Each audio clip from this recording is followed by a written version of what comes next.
I'd like to talk about grief. I have some very special people in my life that have lost a loved one, or they're caregiving for a loved one who we know their time to pass will be coming soon. We grieve these processes. We also grieve things that we might choose, but we're still needing to shed or release. It could be a change of a job. It could be divorce, separation. There are many things that we grieve along the way, and it's a natural feeling that we're here to experience fully as a spiritual being having an experience in this physical body. How do we deal with grief? Sometimes the pain and the sadness that we feel in ourselves or in our body, it can feel too much to bear.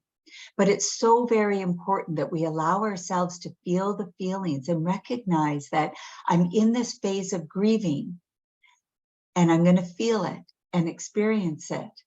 And I know that it will pass. There are 5 stages to grieving. They may happen in the order I'm about to share with you, or they may happen in a different order. It doesn't matter. But when you understand that there are stages to grieving, it allows you to recognize when you're in it so that you can be able to distinguish, this is just one of the phases of dealing. I'm going to let myself really sit in this and be with this. I know it will pass and things will feel better. Just like an oak tree needs to root and ground in order for it to grow, so must we experience all the feelings of life. Because when we grieve, we know we loved. When we feel sad, we know someone mattered. So knowing that the feelings of grief are really such a beautiful process of life, it just feels uncomfortable. If we don't allow ourselves to feel and to grieve and to take the time to really be in the experience of all these different emotions that rise up, it will show up in other ways. Anytime we push our feelings down, they are going to resurface stronger than ever before. So if we don't allow ourselves to move through the phase of anger, for example, we might start lashing out inappropriately or at people that don't understand what it is that we're going through. We might get insomnia. We might find that we get physical ailments in our body because we're not allowing ourselves to grieve. We're not allowing ourselves to weep through tears. So we're forcing our organs to weep in other ways. So learning how to grieve and understanding the process of grieving will allow you to move through this phase and find happiness and joy and love in your life again. Because ultimately, that's what our loved ones want. They want us to feel happy and joy. And we can draw on their wisdom. We can draw on source. We can ask them for guidance. There are a couple of reasons and phases of why we need to allow ourselves to grieve. One is grieving tells the spirit or the loss of the loved one that they matter. They made a difference here for you and a difference here on this planet. When we allow ourselves to also heal and find joy and happiness in our life, it allows us to let the spirit go so that they can move on to what's next for them. So to love means we let them know they mattered. And then to allow ourselves to move into new phases of life, it allows the spirit to go and be free and know they mattered. So while I can't imagine how you feel in your process, I do understand grief from the perspective of I lost my mom at a young age. My husband passed away when he was only 54 years old. And in between that, there's been loss of my furry friends, of my parents, my dad, my favorite aunt. Friends have lost children. Grieving is part of life and part of our experience. So what's most important is that we allow ourselves to feel the feelings until they are no longer needed to be felt. And again, if we don't, and we push them down, they will come out stronger than ever before. All of a sudden, we'll have back issues, we'll have skin issues, we'll have migraines, we'll have insomnia. So here are the 5 stages of grief. They may or may not happen in this order, but as we recognize, I'm in the phase of denial, then we can start to recognize, this is part of the phase of grieving. And if I allow myself to feel that and recognize it and acknowledge it, and have compassion and love for myself to move through this process and to be in it, then we can move on to the next phase, staying healthy and strong in ourselves. So the first phase is denial. Denial is typically what happens short after the person's passing or shortly after a diagnosis, is that we can't believe that it's happened. We keep waiting for this person to walk in the door or for the phone to ring. We don't want to clear out their clothes or the closet.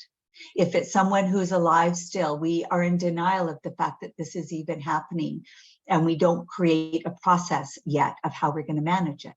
So that's just a stage that we're in denial. If you're new to grief and you're in denial, don't rush it or fight it. Just know you're there. The second phase is anger or rage or outrage. We could be angry with the world we've left. We could be angry with the world that we've got this diagnosis. Why do bad things happen to good people? Why me? Why is this happening to me? Again, just know this is part of the grieving process, and breathe and feel into that anger and rage. It's okay to be angry. Get in your car, roll up those windows and yell and scream and let it out. Me, I climb up into the mountains, and I might like look up to the universe and just be so pissed off, and that is okay. Feel the feeling until you no longer need to feel it. You can speak it out loud. I'm so angry that you left me. Why did you leave me to deal with all of this? It is okay to feel angry. Sadness is the third phase. This is where we feel the pain. We cry out of nowhere. These waves of emotions catch us off guard. We might feel immensely sad. Each stage must be mourned. Allow the feelings, allow the tears. Call in friends that can hold that space for you. Say, can you just come over and sit with me? I just need to cry. And have the space of somebody here holding me safe. Feel the feelings until they no longer need to be felt. The fourth phase is acceptance. Okay, this has happened. This person is gone. They're not coming back. So now how do we become me? Where we start to find ourselves. Accept that they're gone. We can start to clean up their clothes, donate them to a greater cause. Acceptance is, okay, honey, we're going to have to deal with this. How are we going to do this? Let's do this together. Let's hold our hands and walk through this one step at a time. So this is where we really can step into our own power. And this is where we root and ground down into the root chakra. We activate our Mula Bandha. We tighten our core. We come from this place of grounding. I've got this. This is my gig. And when we activate the belly to spine through the breath, this is our sacral chakra. This is where we have this wisdom, this grandmotherly love, this unconditional love, where we love enough, but we're grounded in ourselves, that we can accept what's happened and start to create whatever is next for you or for your family. Then the fifth stage is that space of letting go. Remember, we never forget. When someone close to us passes, it does change us. It changes us forever in a certain, most beautiful way. And when we allow ourselves to go through these 5 stages of grief and really feel the feelings, when we move on, often we rise up. Our mess may become our message. You may be there to support other people. Or you might find a you that you never knew was in there, or you knew it was in there, you just didn't know how to let it out. So the stages, again, don't have to be in this order, but we do need to move through them. Let people support you. You may find people don't know how to behave. They might avoid you in the grocery store. They might cross the street rather than have a conversation. Don't worry about that. Know that they just don't know how to be with your pain. So you can guide them. You can help them. You could say, hey, I just need you to come and sit with me today. I just need to talk. Can you listen? I would love a homemade meal. Could we go to a movie together? I need some downtime, or I need some space. Communicate with others what you need, because they don't know what you need. Your experience of grief and loss is different than my experience of grief and loss, although these stages are common ground.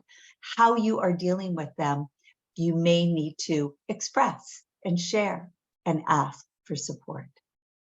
I hope you found this useful. Please feel free, comment below, reach out to me if you need support with grief. I am here for you, loving you and supporting you. Much love.